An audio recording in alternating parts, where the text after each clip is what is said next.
dugaan tindak pidana mengenai pasal 27A Jungto pasal 45 ayat 4 dan garis miring atau pasal 310, 311, dan 315. Cara aja wawancaranya.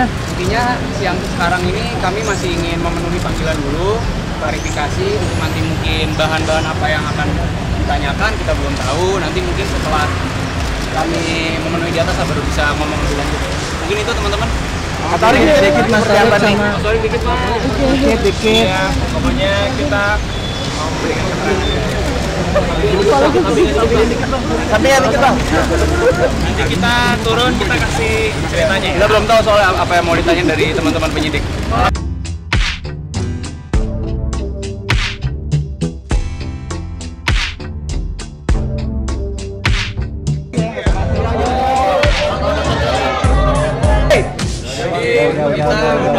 Udah duduk. Jadi kita udah memenuhi panggilan klarifikasi dari teman-teman penyidik. Di atas handphone. Cip, apa lu cip? Iya, Torik melakukan klarifikasi dari BAK untuk minta acara klarifikasi. Jumlah pertanyaan sejumlah 23 pertanyaan. Lingkup dari pertanyaan kurang lebih ya seperti tadi saya bilang mengenai dugaan tindak pidana yang kita laporkan yaitu pasal 27A Jungto pasal 45 ayat 4 Undang-Undang Nomor 1 Tahun 2024 tentang ITE dan garis miring atau pasal 310, pasal 311 dan pasal 315 KUHP. Mungkin teman-teman di sini udah tahu juga apa yang kita laporkan, bahwa apa yang kita laporkan ini adalah Alia sendiri melaporkan sebagai korban. Yang bersangkutan merasa dirinya telah diserang kehormatannya dan merasa nama baiknya dicemarkan yaitu dengan adanya berita bohong atau fitnah yang mengatakan dan setelah beredar di berbagai media massa dan media online bahwa saudara Alia Mas Said ini telah hamil 2 nikah, sedangkan bagaimana mungkin pada tanggal pernikahan mereka berdua, Alia dan Torik, tanggal 26 Juli tahun 2024, keadaan Alia saat itu sedang dalam. Jadi mungkin tadi pertanyaannya itu sih dari penyidik sekitar itu berita apa yang membuat Alia merasa kehormatannya diserang. Lalu udah gitu pada saat kapan Alia mengetahui berita itu, kurang lebih sekitar itu tadi pertanyaannya dari teman-teman yang jadi atas. Ada berapa akun yang dilaporkan? Untuk beberapa akun sekitar lupa ya, mungkin beberapa lah tadi, mungkin nanti teman-teman penyidik lah yang pasti bisa memberikan jawaban ininya, karena tadi kan untuk berita acara klarifikasi udah kita jawab, lalu sudah kita tanda tangani, kita tidak dapat kopinya cuma ada di penyidik, mungkin penyidik yang lebih paham lah kalau itu. Ini biar supaya netizen jerah langsung melaporkan hal ini. Sebenarnya dari kemarin tuh yang ribut sebenarnya suaminya atau saya, karena tentunya kewajiban saya sebagai suami adalah salah satunya adalah melindungi istri saya apapun. Salah satunya adalah berita-berita bohong yang menjatuhkan kehormatannya. Jadi karena itu jadi saya tidak bisa tinggal diam dan harus menindaklanjuti.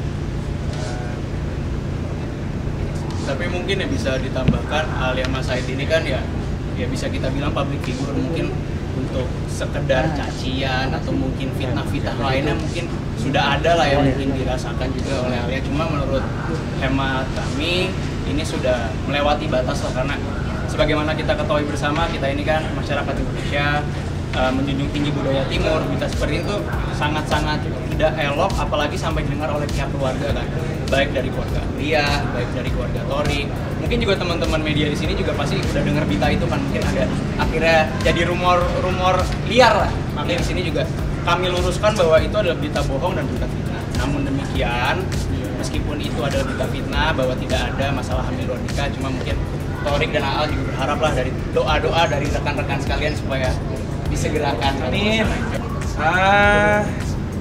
Harus tetap berjalan semua. Semua udah ada peraturannya. Yes. Lebih kenceng lagi suaranya. Nah, kalau Aal emang suaranya Masih gitu mas? Enggak. Karena emang semua udah ada peraturannya juga ya. Iya, betul. Jadi itu harus kami laporkan juga. Untuk pelajaran juga supaya kedepannya tuh banyak yang lebih berhati-hati kalau teman-teman mau membuat berita pun, jadi harus ada pengetahuan.